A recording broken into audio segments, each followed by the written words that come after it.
Beleza. Com os nossos vereadores ao palco, ao centro do palco, convidamos a senadora da República, Simone Tebet.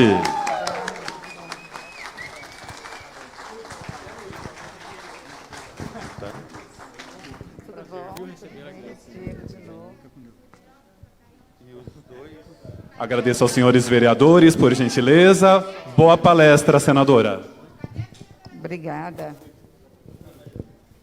Vou ficar sozinha aqui, Adnan? Você vai me deixar sozinha? Não. Aqui? Eu queria também anunciar dois deputados, o deputada federal, Keiko Ota, e o deputado estadual, Vicione, por favor, aqui para acompanhar a nossa senadora. Bem-vinda, Keiko, professor. Bem-vindo.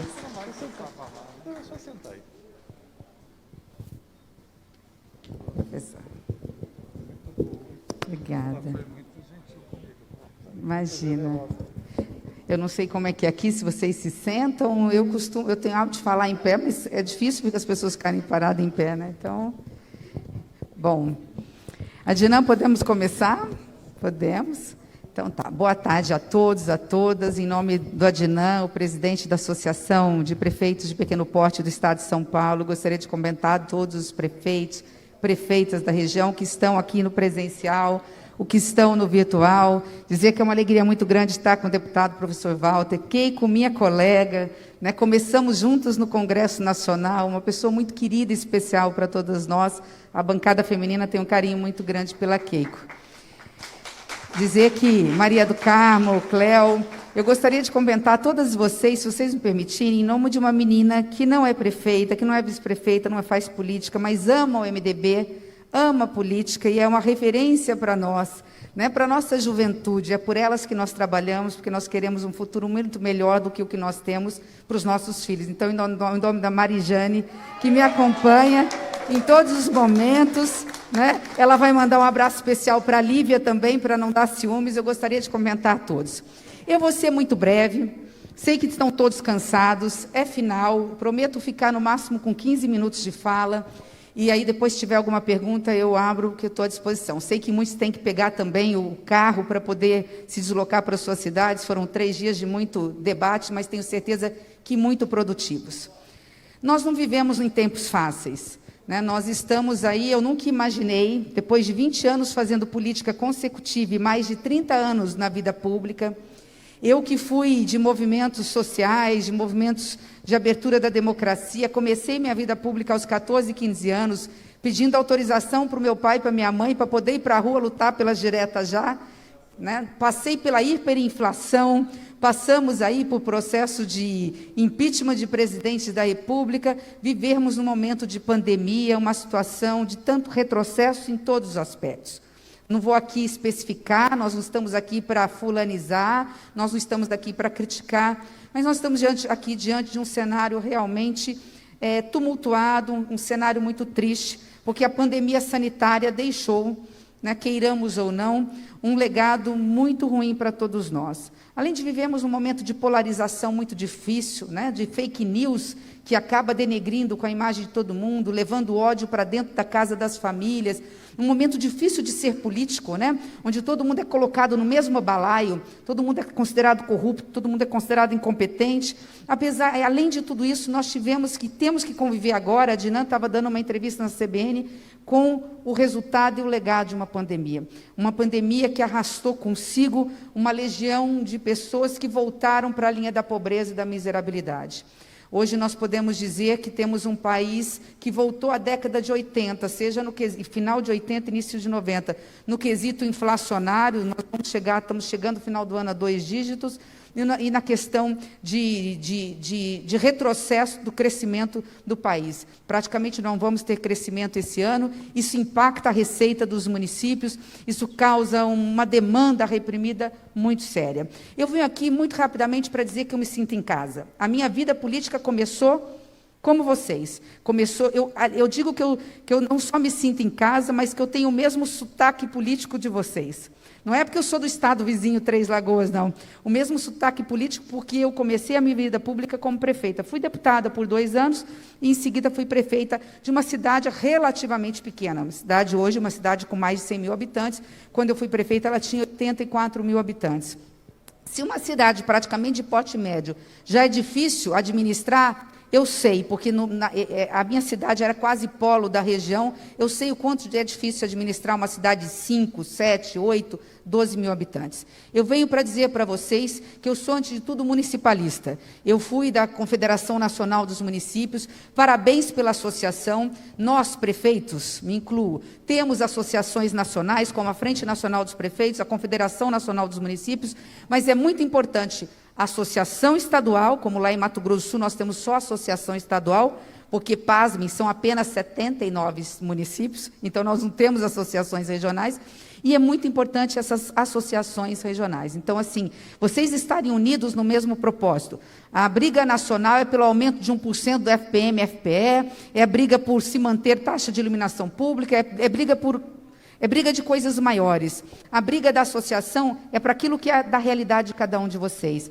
É como fortalecer consórcios, para juntos fazerem aterros sanitários, para juntos comprar máquinas para tapar buraco, equipamento de mamografia para poder dividir 3, 4 municípios, atender as mulheres e gerir melhor os recursos. E eu venho aqui para me colocar à disposição de vocês, dizendo que, enquanto eu for senadora da República, nenhum projeto que aumente despesa para o município, sem aumente responsabilidade para o município, sem a devida aporte financeiro, contará com o meu voto. Este é um compromisso que eu sempre fiz, desde o início, como municipalista que sou.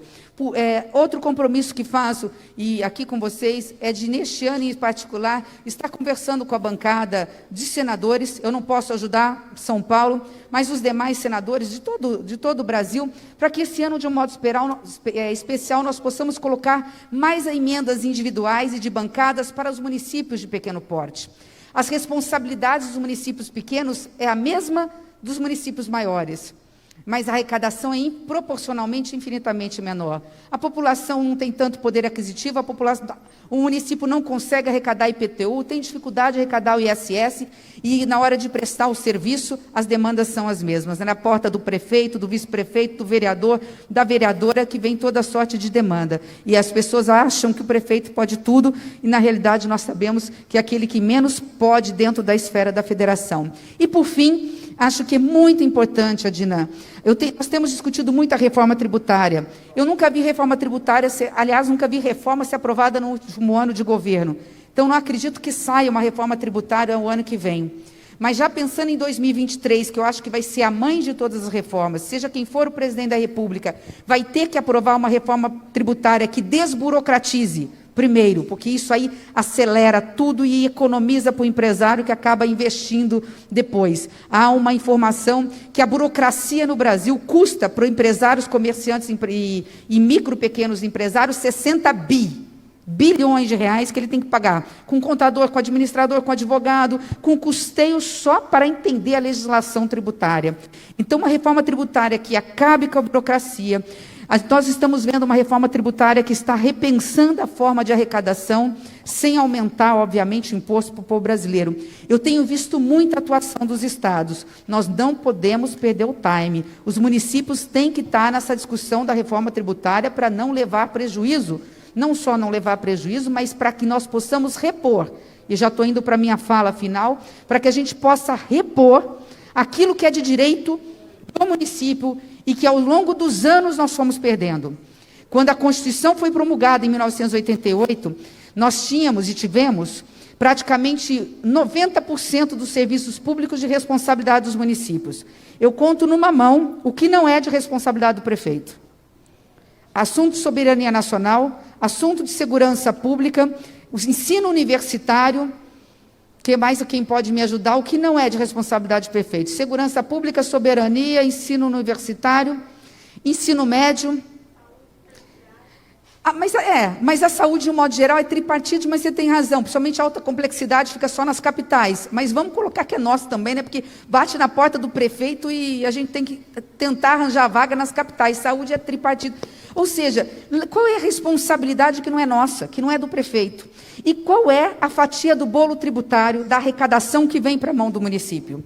Ela caiu muito. Ela passou de mais de 20% no passado, hoje ela está aqui, chega a 18%, está a 16% e pouco, alguma coisa nesse sentido. Então, essa recomposição financeira é fundamental na reforma tributária que vai ser discutida por vocês. Eu quero que vocês contem comigo para isso, quero que o interior de São Paulo sinta que eu sou, de alguma forma, tenho um pezinho aqui, porque eu brinco sempre que eu só não nasci no estado de São Paulo por questão de metros, porque o meu município faz divisa e só é separado por um rio, que é o braço do Rio Paraná, né, que é o Rio Sucuriú. Então, eu me sinto, de alguma forma, um pouquinho paulistana, enfim, um pouquinho, porque conheço bastante essa região. No mais, eu estou à disposição de vocês, né, não tenho nenhuma...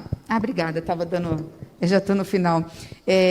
Como eu disse aqui para o Adnan, não tenho nenhuma pretensão de passar nenhuma mensagem daquilo que vocês já não conhecem, ao contrário, quero ouvi-los, ouvir as demandas, a Adnan depois vai me passar também, e contem com uma senadora de Mato Grosso do Sul para defender os prefeitos de todo o Brasil. Muito obrigada.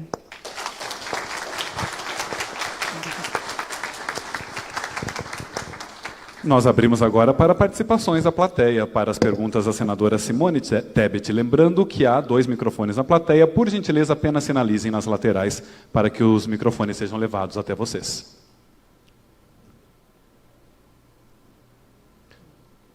Do lado direito do auditório e aqui ao centro também.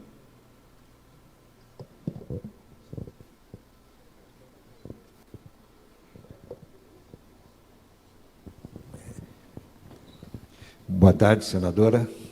Boa tarde, Adnan, e a todos. A curiosidade, que a gente tem, você presente aqui, você que teve esse trabalho essencial aí, junto na CPI da Covid, foi destaque do nosso partido, eu sou do PMDB, a gente agradece muito, junto com o Renan Calheiros e outros companheiros, o trabalho que vocês prestaram para a nação foi muito importante, principalmente que isso ajudou, com certeza, essa vacinação, e esse desenvolvimento que nós tivemos aqui para salvar a vida das pessoas.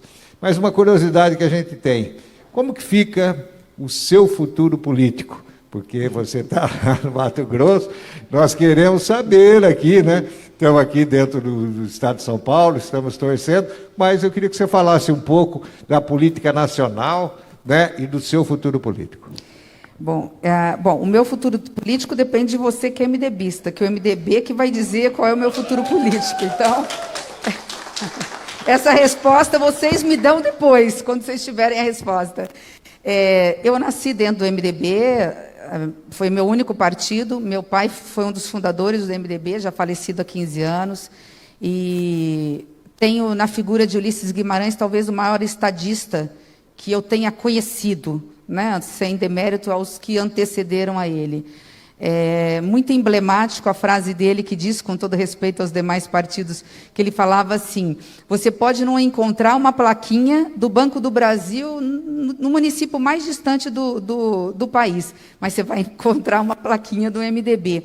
O MDB é aquele partido de centro que abraça todo mundo, que está sempre pronto para dialogar com todas as correntes ideológicas, seja de direita, seja de esquerda, que abraçou as correntes ideológicas e aqueles homens públicos que pensavam diferente, mas no período da ditadura tinham dificuldade, porque não tinha uma outra casa. Então o MDB abraçou todos eles e depois, obviamente, que eles saíram e foram votar seus próprios partidos, porque é assim que manda a democracia.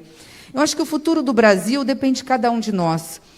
Eu acredito que a população brasileira precisa, a única coisa que eu acho muito importante é que a população brasileira precisa de alternativas. Ela pode querer voltar ao passado, é um direito que lhe assiste. Ela pode querer ficar com o presente, é um direito que lhe assiste. Mas ela tem que ter a perspectiva de querer um futuro melhor. E por isso é que eu advogo a importância de candidaturas de terceira via. E que os nomes dos partidos políticos, todos eles se apresentem. Eu acredito que esse não é um momento, inclusive, que muitos estão apavorados de unir, não. Este é o momento de cada partido forte do Brasil, PSD, PSDB, todos os partidos que entendam, MDB, todos os partidos que entendam que têm nomes, coloquem os seus nomes à disposição do Brasil. E lá na frente, aí sim, porque é uma questão de matemática, é só somar, né? 2 mais 2 são 4, quanto tem o ex-presidente, quanto tem o atual presidente, para ver quantas terceiras vias poderão sair. Eu acho que lá na frente o caminho tem que ser afunilar em torno de 1 ou 2 nomes. Esse centro democrático precisa estar unido, estão conversando, estão dialogando. Eu só posso dizer para vocês que é muito importante para a democracia o povo ter opção, ter alternativas. E a soberania é popular, obviamente. Mas cabe a nós, como homens públicos, mulheres públicas, dar ao cidadão o direito a fazer a sua escolha. Temos que dar opções. E a minha opção é pelo Centro Democrático. Seja qual for o nome escolhido, terá o meu apoio, né, ou caminhando na frente, ou seguindo na marcha, porque eu quero um Brasil melhor do que eu tenho hoje. Então, é isso que eu posso colocar para vocês. Quando vocês tiverem a resposta, vocês me avisam também, tá? Também estou curiosa para saber.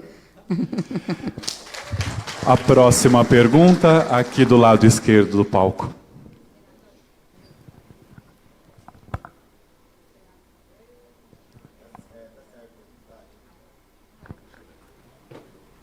Ele leva alguns segundinhos. Isso. Senadora, boa tarde.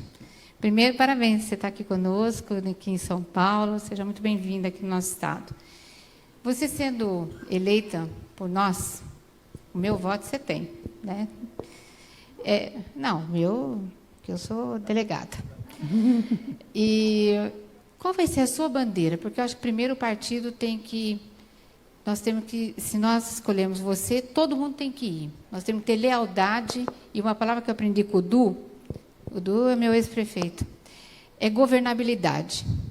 Então, nós temos que ir com você, sendo eleita no nosso partido. Qual vai ser a sua bandeira? Porque você vai ter que buscar e vai ter que ter... E todo mundo tem que ser. Quem não for, para mim, já tem que ir para a ética e vão embora e tudo. Qual vai ser a sua bandeira junto com o seu vice, buscar todo mundo, para que a gente tenha esse país que você sonha para todo mundo, que eu também sonho, e todo mundo aqui sonha nesse, né, para que a gente possa voltar a ter esse sorriso lindo que todo mundo quer. Obrigada, Maria do Carmo. Obrigada pelo carinho de sempre. A gente só pode falar, nem para candidato eu sou, então eu não posso assim, ir muito longe, mas eu posso falar do modo geral, que eu acho que é o que a Maria quer. Não tem como o Centro Democrático não assumir um compromisso de defesa da democracia e das instituições democráticas, que a gente possa voltar a ter esse fortalecimento. Mas falando diretamente para a população que mais precisa, o Brasil precisa ter como bandeira absoluta a justiça social. Não é possível, nenhum país é tão rico quanto o Brasil, ao mesmo tempo com um povo tão pobre, isso é inadmissível. É inadmissível esse fosso de desigualdade. A desigualdade ela sempre vai existir. Nenhum problema de termos pessoas muito ricas. O problema é termos pessoas muito miseráveis. Não é possível um paraíso onde se plantando tudo dá. Se eu sair daqui e quiser chupar uma manga, se for época de manga, já está chegando o final do ano, se for época de manga, eu vou lá e consigo matar minha fome. Não é possível que hoje, nesse momento, a gente saiba que nas estatísticas que estão dizendo, 5 milhões de crianças vão dormir com fome. Então, não há nada mais prioritário que isso. Não há nada mais prioritário que nós voltarmos a resgatar o Brasil de pelo menos 4, 5 anos atrás, para depois olhar para frente.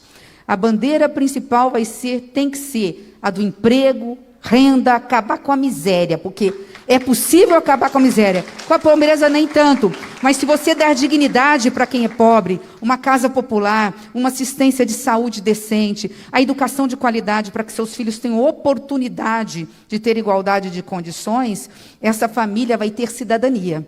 O que não pode, e nós não podemos admitir como mãe, como mulher, como cidadã, e eu faço política por isso. Porque eu tenho muito, vocês têm muito, nós temos muito. Mas nós não podemos olhar para o lado e olhar as pessoas e falar, esses não têm nada. Eu falo, a única coisa que eu falo para as minhas filhas, eu tenho assim 2 filhas, eu digo para as minhas filhas assim, eu fico até emocionada, porque assim, a gente viu muita coisa na CPI. Eu entrei na CPI comovida, entristecida, ouvindo testemunhos, eu saí indignada com tudo que eu assisti. Eu saí realmente indignada. E essa minha indignação hoje me move cada vez mais como senadora da República. Eu falo para minhas filhas o seguinte, ninguém é feliz olhando para o lado e vendo as pessoas infelizes. Não é possível alguém ser feliz né, plenamente feliz. Você pode ter momentos de felicidade, mas plenamente feliz, olhando para o lado e vendo que as pessoas ali estão passando fome. Então, eu acho que é essa que tem que ser a bandeira de todo, de um vereador, de um deputado, de um presidente da República, de um senador da República, de qualquer partido. E eu acho que o Centro Democrático, de um modo geral, está escolhendo homens ou mulheres, está escolhendo candidatos que vão assumir esse compromisso com o país. Eu quero estar dentro desse processo, também assumindo esse compromisso com o Brasil. Temos mais uma pergunta. Fique à vontade. Sou eu? Boa tarde, boa tarde. Boa tarde de novo, senadora.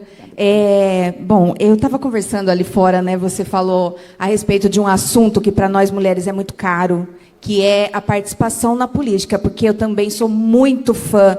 Quando eu vim ao MDB, eu vim exatamente trazida pelas palavras de Ulisses Guimarães, que fala em democracia e uma participação justa e igualitária de todos na construção do país. Então, eu, como vereadora que fui, e hoje sou a primeira suplente de vereadora em Jaú, e assim, uma bandeira que eu defendo, fora essa da participação política maior das mulheres, é sem dúvida nenhuma nós buscarmos, né, o fim da violência política contra as mulheres, a violência de gênero, dentro da área institucional. Então, recentemente você contou que foi aprovada, né, nós acompanhamos o projeto, né, contra a violência de gênero.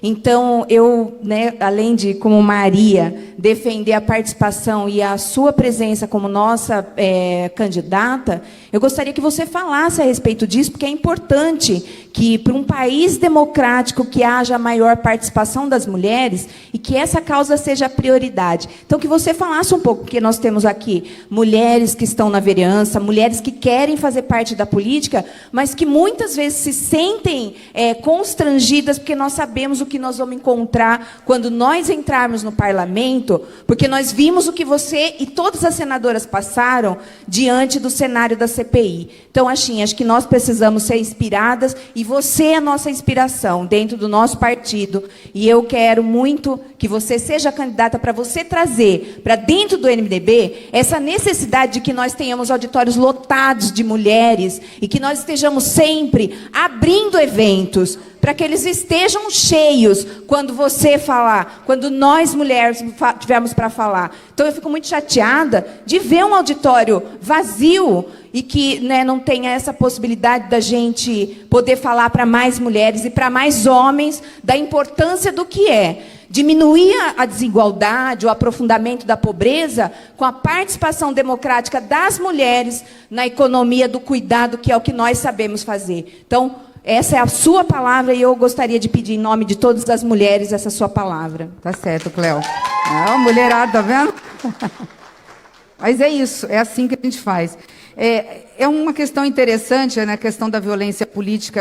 Às vezes a gente não percebe o que acontece com a gente mesmo. É mais ou menos assim: nossa, ela está velha para fazer política. Olha como que ela se veste. Né? Calma, você está histérica, se controle. Ninguém fala isso para um homem, na política ou mesmo no ambiente de trabalho. E é uma coisa interessante que a gente não percebe que é violência. E deixa eu fazer uma defesa de alguma forma dos homens.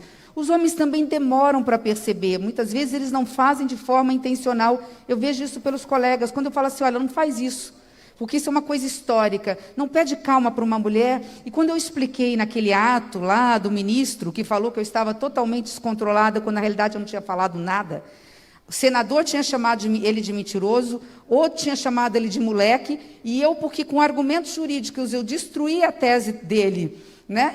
A senhora está totalmente descontrolada, tem que ler tudo de novo, como se eu não soubesse o que estava falando.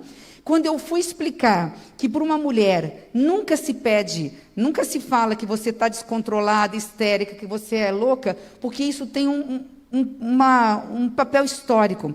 Isso é a forma que tinha de de devolver a mulher para dentro de casa.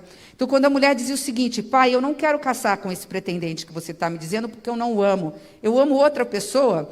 Ela, o que era feito? Ou era obrigada a casar na marra, ou ela ficava solteira para a titia. Então, quando ela se insurgia contra isso, ela era descontrolada, ela às vezes parava num manicômio. Quando ela dizia o seguinte: eu quero trabalhar fora para sustentar a minha família, ela precisava de autorização do marido para fazer isso.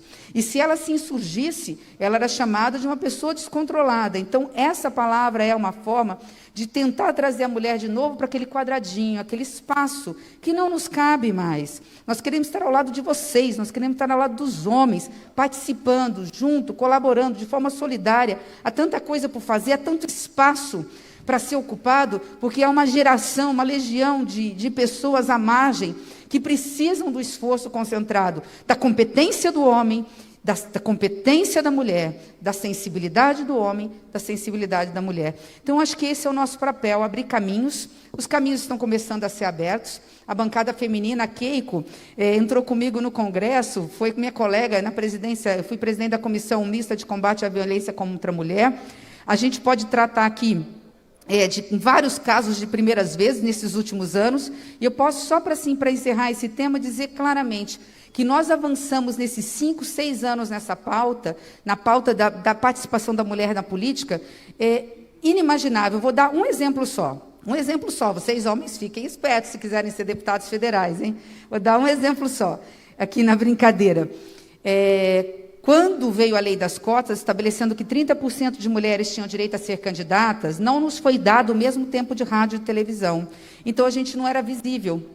Quando o Supremo disse que a mulher tem o mesmo tempo de rádio, 30% do tempo de rádio e televisão e 30% do fundo, a Câmara Federal, que tinha 55 mulheres na última eleição, agora em 2018, de 2014 para 2018, saiu de 55 mulheres para 71. Houve um aumento de mais de 40% de mulheres numa única eleição, porque a mulher passou a ser visível. Então, não é que mulher não gosta de política, não é porque homem não vota em mulher, não é que mulher não vota em mulher, vota, tanto homem quanto mulher votam em mulher. Basta ser competente, ter trabalho, ter, obviamente, o que dizer. É que a mulher não era visível na política, porque os espaços do tempo de rádio e televisão em campanha eleitoral eram diminutos. Agora é proporcional, isso faz toda a diferença. Então, quero ver aí mais mulheres do estado de São Paulo, lá na Câmara Federal, nas Assembleias Legislativas, né, no Senado Federal, porque é importante. Quando nós tivermos 30% de mulheres fazendo política no Brasil, não precisa mais do que isso, 30% de mulheres, hoje nós temos 15%. Vamos ter a capacidade, ao lado dos homens, de mudar a história do país. Vamos às 2 últimas perguntas, aqui na terceira fila, por gentileza. Boa tarde, senadora. Eu me chamo Aline Sartori, eu sou vereadora também do MDB, aqui do município do interior de São Paulo, de Ibitinga, capital nacional do bordado. Conheço. No meu primeiro mandato, eu era a única vereadora, né? E agora, nessa nova legislatura, nós somos em 3 mulheres. A gente já teve um avanço na inserção e participação da mulher, né, no legislativo local, que também a gente precisa avançar nessas questões, né, das câmaras municipais em relação à participação. Senadora, é inevitável não dizer, né, sobre o seu destaque na CPI. E como foi, imagino como tenha sido duro, né, dia a dia desse enfrentamento, diante de um governo tão retrógrado, radical, machista, que, infelizmente, te atacou por vários episódios, né? E em rede nacional, você tentando argumentar, defender, e ainda assim, eles continuavam os ataques incessantes em relação ao seu trabalho. Como líder da bancada feminina do Senado e também vencedora agora do Prêmio Congresso em Foco, você acredita que existe uma senadora, né, ou a mulher Simone, antes da CPI da Covid e uma Simone depois da CPI? Pergunta interessante. Sartori tem uma família grande, inclusive no MDB do Sul, né? Sartori, isso, que foi governador. E eu queria também fazer um pedido, se você me permite, uma foto depois. Claro, um prazer. E um convite para, se tiver disponibilidade, para a gente fazer uma live juntas. Vai ser um prazer. Sociais. Vamos Obrigada. combinar, sem dúvida nenhuma, sem dúvida nenhuma. Claro que existe, né? Ninguém pode ter passado, todos nós, né? Será que nós somos os mesmos depois da CPI? Quem aqui não perdeu um ente querido ou um amigo muito próximo à véspera de uma vacina? É saber que a CPI, foi a CPI que colocou vacina no braço do povo brasileiro, porque se a gente não tivesse a CPI, talvez a gente tivesse 30% só da população imunizada. Isso faz toda a diferença. Então, isso supera qualquer ataque. Ninguém chega ao Senado, tendo 20 anos de vida pública, estando as costas já calejadas, né? A gente não liga com aquilo que vem de pessoas que a gente sabe que estão ali exatamente com esse propósito, e não no sentido de fazer críticas construtivas. Então, isso não me abalou. O nosso objetivo era tão maior, né? O nosso objetivo era salvar vidas, o nosso objetivo era garantir vacina, o nosso objetivo era combater o negacionismo, o nosso objetivo era combater fake news. Então, nós tínhamos um propósito tão maior que isso tudo ficou pequeno. É claro que há uma Simone antes, uma Simone depois, da Prefeitura de Três Lagoas.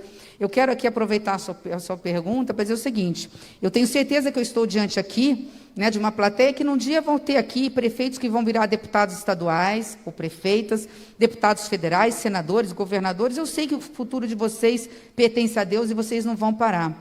Mas provavelmente vocês vão lembrar do que eu vou dizer.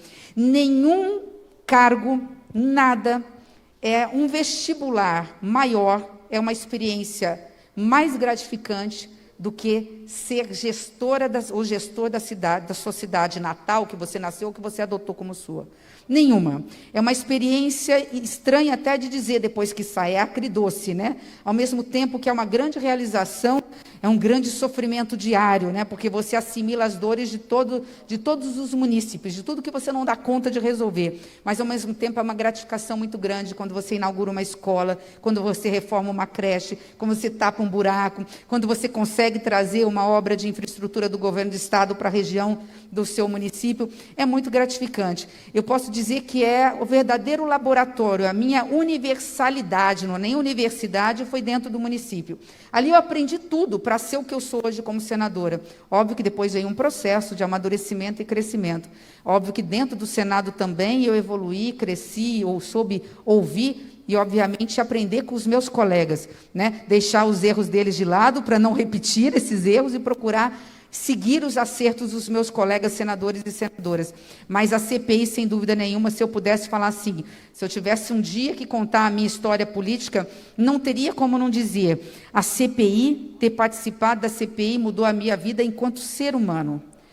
Da mesma forma como ter sido prefeita, ou ter sido prefeito. A gente muda como ser humano, porque a gente entra na dor alheia, né? E quando a gente entra na dor alheia e se torna empático por conta disso, né? Solidário por conta disso, não tem como a gente se mudar para melhor. Então, eu acho assim, quer se mudar enquanto político, enquanto cidadão, para melhor, né, enquanto cristão, vire prefeito de uma cidade e a gente evolui espiritualmente. Então, assim, eu só tenho que dar parabéns pela coragem de vocês, porque eu imagino a dificuldade que vocês têm pela frente. Quero que vocês realmente contem comigo lá no Senado, para a gente estar aprovando projetos, mesmo esses projetos de ordem excepcional, porque vocês vão ter uma demanda reprimida muito grande na área da saúde, especialmente, com a educação também, quase 2 anos fora de sala de aula, vai ser um parto voltar a garantir os mesmos índices do IDEB, não vai ser fácil. A falta de recurso para garantir a merenda escolar, para garantir as obras de infraestrutura, mas vocês vão ter o Congresso Nacional de portas abertas, porque todos nós sabemos da dificuldade de vocês. Vamos à última pergunta.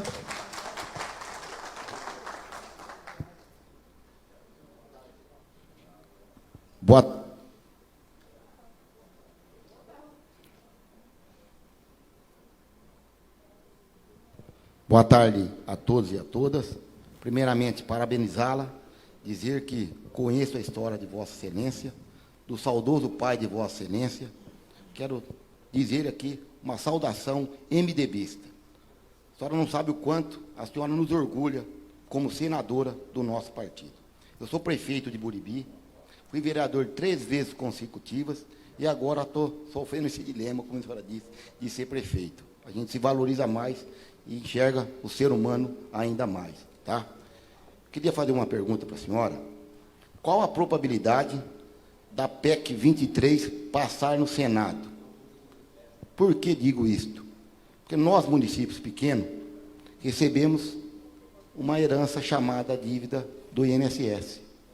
E para nós, cidade de pequeno porte, esse prolongamento, parcelamento é essencial para os municípios. Então, eu, na qualidade de prefeito, não sei se alguém tocou nesse tema aqui hoje, gostaria de pedir para a senhora, junto ao nosso presidente, nosso amado Baleia Rossi, que, por favor, mude o pensamento, que é importante isso para os pequenos municípios. Embora também não sou fã do governo federal, sou fã da candidatura de Vossa Excelência a presidenta. Que isso sim. E queria saber também a probabilidade de passar a reforma administrativa, tá bom? E parabenizá-la pelo brilhante trabalho na CPI. Obrigada, muito obrigada pelas palavras carinhosas, por lembrar da memória do meu pai, que ele a vida inteira me espelhou. Eu sou contra a PEC do jeito que ela está. Ela tem coisas boas e tem coisas ruins. Alguma coisa vai sair. Eu acho que, não sei se vocês sabem como é que funciona a PEC no Congresso, mas as emendas constitucionais diferentes dos projetos de lei, se a casa inicial é o Senado numa lei, nós somos a última palavra. Então, ela vai para a Câmara, modifica, a gente volta e volta ao texto normal. No caso de emenda constitucional, não. Se as duas casas não forem coincidentes, até na vírgula, não passa. No Senado, acho muito difícil a PEC do jeito que está a passar. Então, o que nós vamos fazer como pressão, e a sorte é que agora a gente tem, a princípio vai ser o Bezerra, que é do nosso partido, isso facilita um pouco, que também ele tem experiência para saber que do jeito que está não passa porque isso implicaria numa coisa muito pior do que a falta do parcelamento. Vocês ganhariam o parcelamento, mas ganhariam depois, em um ano e meio, um país assim destruído para governar. Nós elencarmos os pontos positivos, tem que passar o pagamento de precatório. Então, a PEC vai passar, mas não essa que está aí. Ela não pode passar do jeito que ela está. Primeiro, ela não pode extrapolar o teto. Se ela extrapolar o teto, a inflação vai lá para cima, o dólar dispara, o mercado cria a situação e a gente não controla.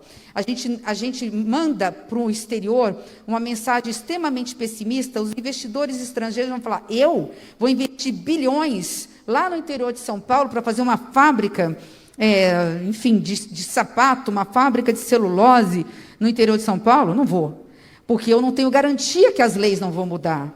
Então, isso é péssimo como sinalização.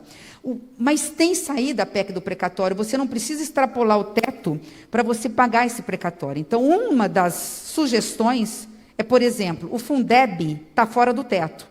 O Fundeb, você pode gastar, colocar dinheiro, mesmo que não tenha um limite para gastar. Eu tenho um limite para gastar, que é o teto. Então, muita coisa eu não posso, mesmo tendo dinheiro, gastar, porque eu já gastei tudo que podia. Fundeb, não. Só que ficou para trás o precatório do Fundef. O precatório do Fundef está dentro do teto. São 16 bi.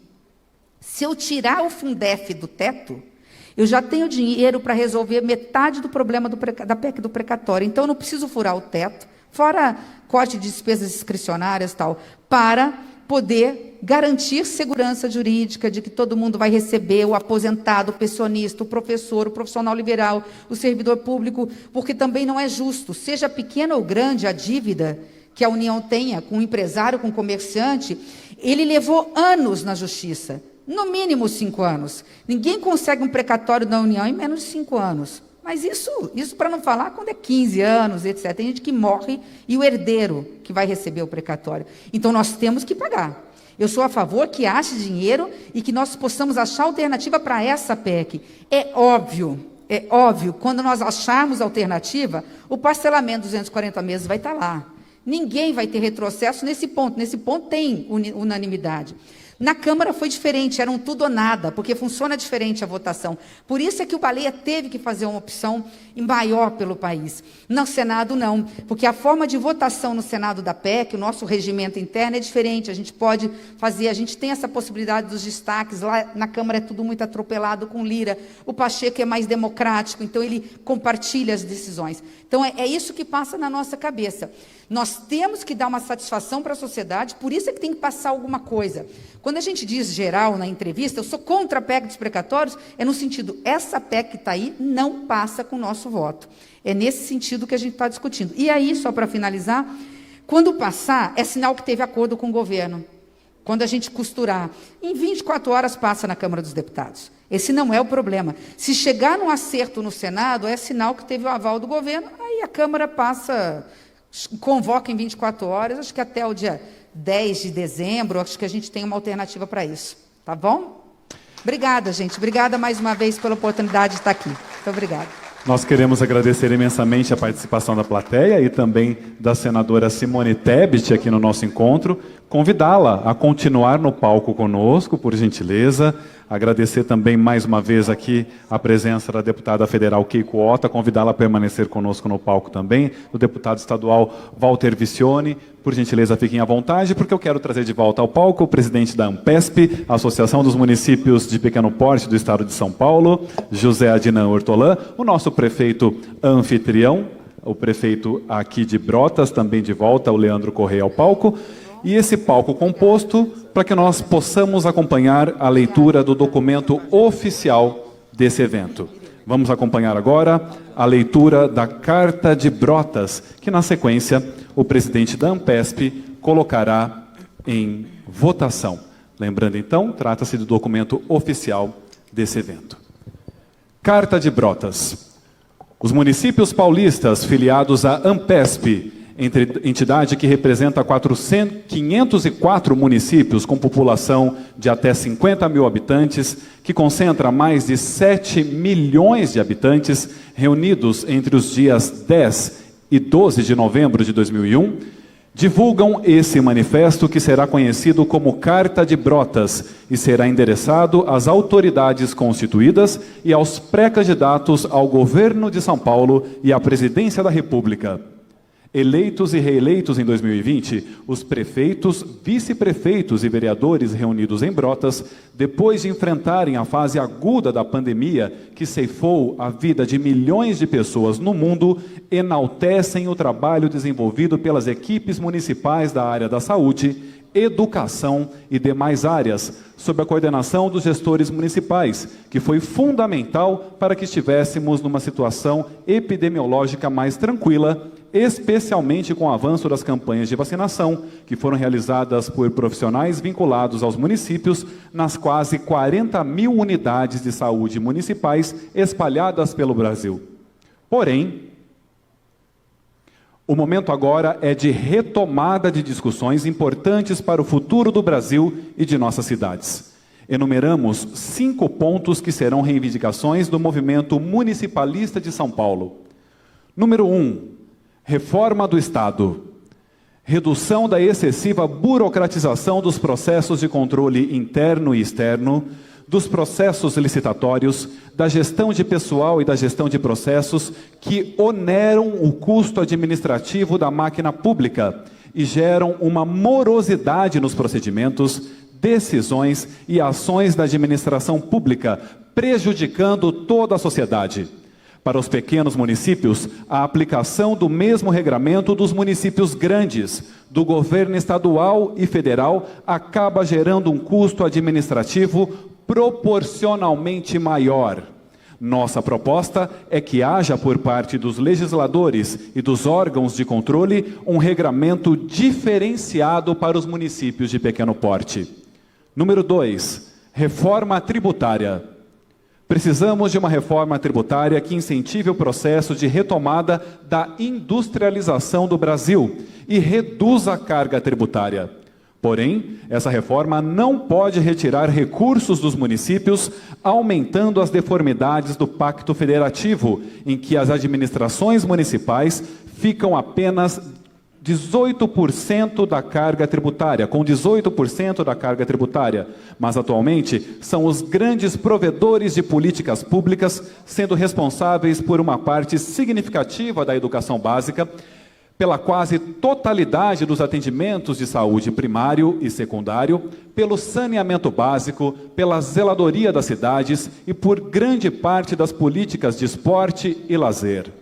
Atualmente, os municípios têm avançado significativamente no provimento de segurança pública, ações ambientais e diversas outras áreas onde não havia tradição de investimentos de recursos municipais. Terceiro ponto, reforma nas políticas sociais. Mesmo considerando a importância das políticas focalizadas de distribuição de renda através da concessão de bolsas auxílio, a ruptura das históricas desigualdades sociais do Brasil passa pelo desenvolvimento de políticas com visões modernas, emancipadoras, que valorizem o empreendedorismo, o trabalho e o trabalhador. Ponto número 4, valorização das pequenas cidades. Desenvolvimento de políticas específicas para valorizar as pequenas cidades e manter a população nesses locais, especialmente os talentos mais jovens, gerando renda, emprego e também conectividade.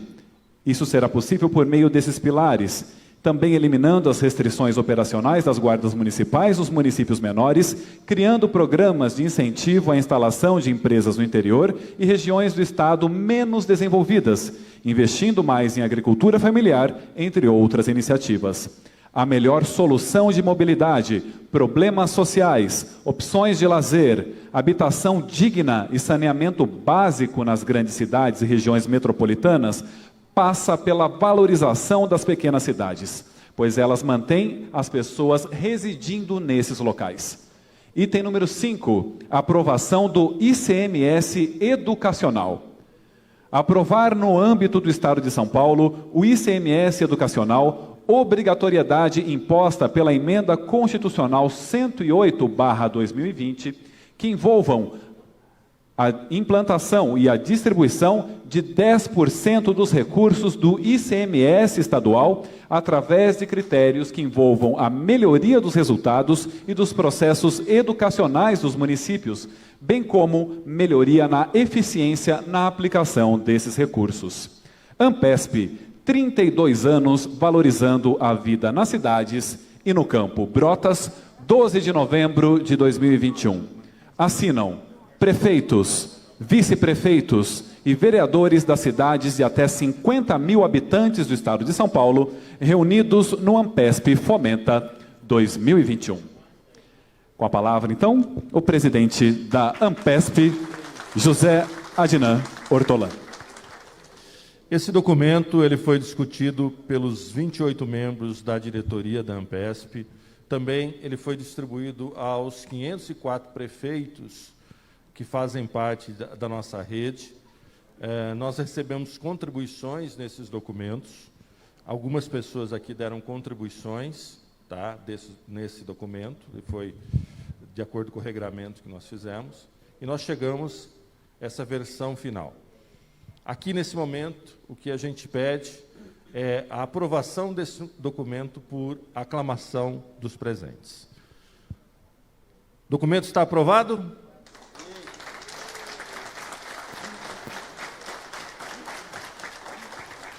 Bom, gente, agora nós chegamos ao final do nosso evento. Queria muito agradecer a senadora Simone, a deputada Keikota, ao nosso deputado que também é professor, ex-diretor do Senai e do SESI de São Paulo, professor Vicente.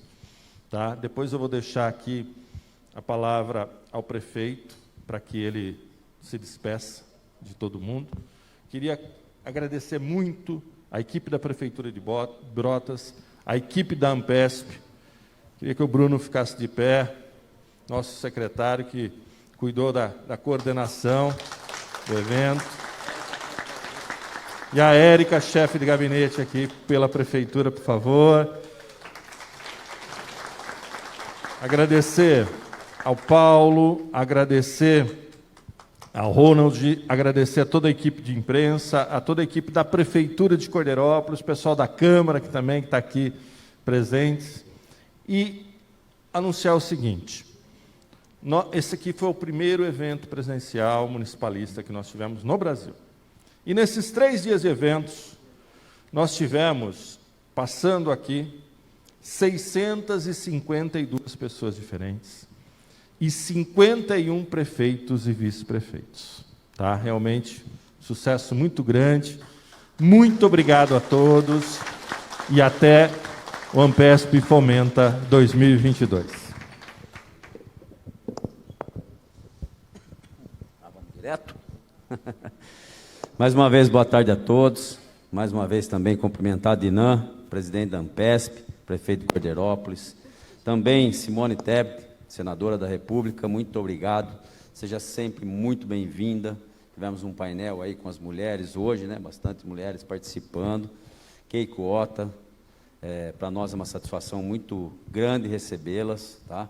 Brotas está de portas abertas, sempre que quiserem, fale conosco, que nós vamos levar vocês a fazer um esportezinho radical, tá bom? Deputado Walter, muito obrigado pela presença também, tá? Agradecer aí pelo brilhantar do nosso evento, e também esteve conosco lá nas inaugurações. Pessoal, para nós, Prefeitura Municipal de Brotas, administração Brotas, nosso maior valor, obviamente que eu não nomino a todos, mas a nossa chefe de gabinete, Eric, nosso vice-prefeito polaco, agradecer e parabenizar a nossa grande equipe, a administração municipal, que junto com a Ampesp, em nome do Bruno também, obrigado Bruno, que toda a equipe da Ampesp, que geriu tudo isso, né, Adina? Nós só lideramos, né? Mas eles que estão ali, trabalham, põem a mão na massa e faz com que tudo isso aconteça. E nesse sentido, os meus agradecimentos mesmo. Acredito que Brotas, essa semana teve uma semana política intensa. Nós tivemos hoje o vice-governador do estado também, Rodrigo Garcia, com anúncios importantíssimos para a nossa cidade, solicitações antigas e esperadas, e ficamos aqui com o centro político do estado de São Paulo, em Brotas, né? Com a Ampesp, com a brilhantar de vocês, né? Com o governo do estado, com todos que aqui se apresentaram.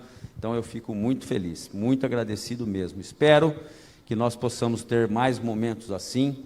Esperamos que essa questão de saúde, principalmente da pandemia, realmente seja eliminada, né? De tanto sofrimento que nós passamos até esse momento, né? Agora mais, vamos dizer, tranquilo, mas tivemos momentos de grandes desesperos, né? Nós como gestores, tendo que ter que calcular essa questão de fecha de hábito, de cuida de vacina, de exame, de teste, de uma infinidade de coisas, né? Então que a gente, realmente tudo isso possa estar superado.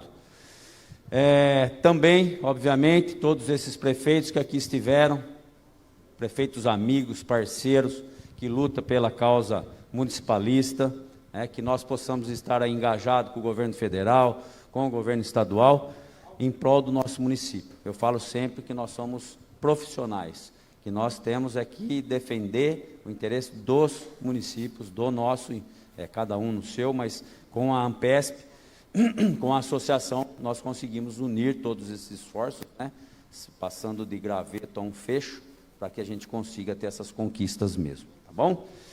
Eu acredito que do mais é tudo isso, isso que nós deveríamos deixar aqui. Também a nossa Câmara Municipal, os senhores vereadores que estiveram participando, que estiveram aqui com suas atividades, e os vereadores também, os legisladores que vieram aqui na nossa cidade, e obviamente que aqui nós terminamos um evento, né?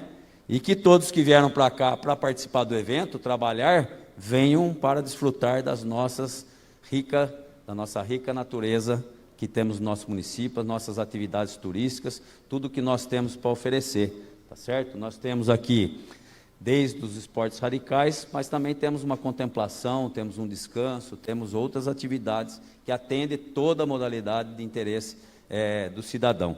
Também uma gastronomia fantástica, uma hotelaria fantástica, temos investido muito, porque nós somos uma estância turística, né? Hoje inauguramos 2 obras do Daritur, da estância turística, né? Um centro de arte e artesanato, uma requalificação do Parque dos Saltos, que é o nosso atrativo turístico gratuito, né? E temos aí uma diversidade de atividades que todos possam estar desfrutando. Então, todos convidados a estar em Brotas, passar um final de semana. Um dia só não dá, tá, pessoal? Vocês têm que vir aqui para ficar aí pelo menos um final de semana e vai ter que voltar outras vezes também para poder desfrutar de tudo, tá certo? Então, em nome da administração municipal, Brotas, nosso maior valor, agradecemos, parabenizamos e estamos à disposição e às ordens para receber a todos. Muito obrigado, boa tarde. Ouvimos o prefeito Leandro Correia, o prefeito anfitrião, prefeito de Brotas. Como último ato desse evento, nós posicionaremos a tribuna no centro do palco para colher as assinaturas da nossa frente de honra aqui na Carta de Brotas. Convidamos a plateia também a se posicionar para registrar esse momento que vai encerrar o Ampesp Fomenta 2021 com a coleta das assinaturas do presidente da Ampesp, do prefeito também de Brotas, que irão assinar a nossa carta dentro de instantes.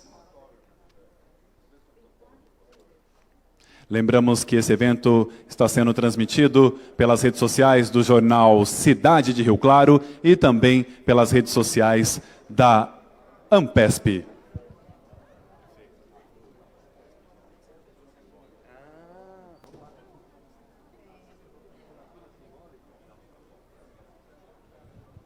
Vamos à assinatura, então, nesse ato que fechará esse evento. O presidente da Ampesp assina a Carta de Brotas com as reivindicações de toda a municipalidade que participou desse evento. Uma grande salva de palmas, por gentileza. Com esse ato, encerramos o Ampesp Fomenta 2021, agradecendo a presença de todos os que nos acompanharam aqui presencialmente e todos que nos assistiram nesses 3 dias. Agradecemos mais uma vez a receptividade do município de Brotas. Tenham todos uma ótima tarde e até o próximo Ampesp Fomenta.